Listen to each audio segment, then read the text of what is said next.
कि गठबंधन होने चुनाव से पहले भी गठबंधन में वो एआईडीएम के साथ भी गठबंधन में जाने से उनको कोई परहेज नहीं था, लेकिन उनकी एक ही शर्त थी कि भारतीय जनता पार्टी उस गठबंधन का हिस्सा नहीं होना चाहिए। और एआईडीएम के जो है वो भारतीय जनता पार्टी को छोड़ना नहीं चाहती थी इस चुनाव के दरमियान। उनको लगता था कि 3-4% का हमें वोटों का अंतर है डीएमके से, और विजय वो कमाल नहीं दिखाएंगे। हो सकता है 23-24% वोट लेकर के आए तो विजय जो है वो एंटी इनकम्बेंसी में डीएमके के वोट को ज़्यादा काटेंगे, इसलिए हमको भारतीय जनता पार्टी के साथ रहना ज़्यादा मुफीद लगता है।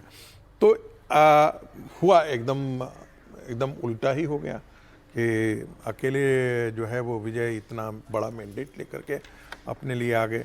आने वाले दिनों में भी लगता है कि मुझे दिलचस्प आने वाले दिनों में लड़ाई दिख रही है, क्योंकि जो उन्होंने वादे किए हैं, कोई छोटा वादा नहीं किया है। अभी 64,000 करोड़ जो है वो पॉकेट से निकालना पड़ता है, स्टेट ट्रेजरी से निकालना पड़ता है, जो सोशल वेलफेयर स्कीम है जिसमें आप टेलीविजन बांटते हैं, लैपटॉप बांट देते हैं। अब जाकर के वो 1 लाख करोड़ से ज्यादा का बजट हो जाएगा। जो उन्होंने अपने बजट में उन्होंने बताया है कि हम ये करने वाले हैं, ये करने वाले हैं, तो स्वाभाविक है कि ये 34,000 करोड़ या 36,000 करोड़ रुपया जो है वो या तो वो वहीं से उगाहेंगे। भाई इस सब में भी अगर मान लीजिए बीजेपी साथ होती तो मदद भी कर सकती थी। मैंने अब तो शुरू में कहा कि भारतीय जनता पार्टी देता कौन है? पंजाब में केजरीवाल दे दिया क्या भगवंत मान ने, जो महिला दिल्ली में दे दिया बीजेपी ने, दिल्ली में बीजेपी ने दिया, महाराष्ट्र में कटौती कम कर दी। जो खैर एनीवे वो तो आगे की बात है। वो देता है सर आप लोग चुनाव जीत गए, 5 आप साल एक बाद बार भी नहीं देखेंगे कह रहे हैं कि चुनाव बड़े के गंभीर हो रहे हैं ये लोग, सर बड़े सीरियस हो रहे हैं। मैंने बोला तो आप मेरे को बोलने लगे थे। मैं तो इसलिए एक इंटरेस्टिंग फैक्ट, क्योंकि आपने क्रिश्चियन वाली बात की थी सौरभ, मैंने इसलिए कहा कि इस मुद्दे पर गंभीर होना चाहिए क्योंकि वो अल्टरनेटिव पॉलिटिक्स की बात करके आए हैं, तो उनको लगेगा कि वो बाकी कांग्रेस के साथ चले गए। अब अल्टरनेट क्या बचा उसमें? सोना लेके घूम रहे हैं कि देंगे, अब उसके बाद आप सोना देना है उनको, सोना देने की बात। एनीवे एक इंटरेस्टिंग बात आपको बताता हूं। हमारे प्रोफेसर साहब, जो पार्टी फाइनेंशियल डिसिप्लिन की बात करती हो राष्ट्रीय स्तर पर और 1,500 को 3,000 की देने की बात करते हो, अभी बात हो रही थी फिर वही बात होगी, सीरियसली नहीं लेते। प्रोफेसर साहब ने इसमें क्रिश्चियन एंगल जोड़ा कि क्या कहीं क्या powers that can not be named, there is invisible power of the church which is working. Church की पावर तो नहीं है इस गठबंधन के पीछे। एक इंटरेस्टिंग फैक्ट, विजय क्रिश्चियन है but Vijay Christian by birth नहीं है। मैं नहीं जानता था ये बात। विजय क्रिश्चियन बाय बर्थ नहीं है। हमारे ऑफिस में एक सीनियर कोलीग है तमिलनाडु से आते हैं, मुझे इंफॉर्मेशन भेजना। इनके फादर और इनकी मदर दोनों ब्राह्मण है। और इनके फादर जो थे, जब ये बहुत छोटे थे 1-2 साल के, तभी वो गुजर गए थे। बट इनके पेरेंट्स दोनों ब्राह्मण फैमिली में थे, जन्मे थे, तो ये भी एक ब्राह्मण फैमिली में जन्मे। इनकी मदर ने दूसरी शादी की और उन्होंने जिनसे शादी की वो साहब क्रिश्चियन थे। सो उन्होंने विजय को, फिर उन्होंने पेरेंट्स ने डिसाइड किया कि we will raise Vijay as a Christian. कट्टर क्रिश्चियन थे। So he is not Christian by birth.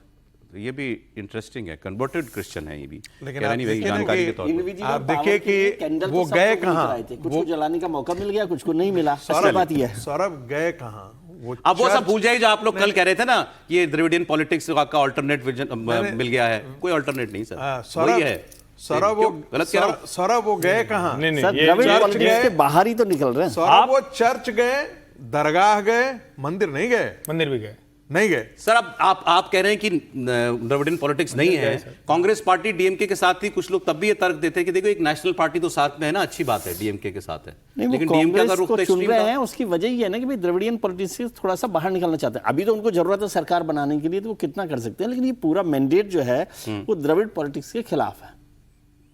मुझे तो इस मैंडेट में कोई आइडियोलॉजी नजर ही नहीं आती सर। विजय की आइडियोलॉजी है क्या? ये आइडियोलॉजी नहीं है, लेकिन द्रविड़ आइडियोलॉजी तो चल रही थी ना, उसके खिलाफ हारी है ना। हाँ, वो तो हारी है। द्रविडियन आइडियोलॉजी हारी है। थोड़ा सा और कह दूं, विजय की जीत जिस तरह से हुई है उसको समझना या कहें कि उसको उस तरह से देखना थोड़ा मुश्किल हो रहा है, लेकिन एक यूथ लीडर, एक सुपरस्टार जो द्रविडियन राजनीति से पूरी तरह से परेशान तमिलनाडु था, उसको विकल्प के तौर पर दिखा।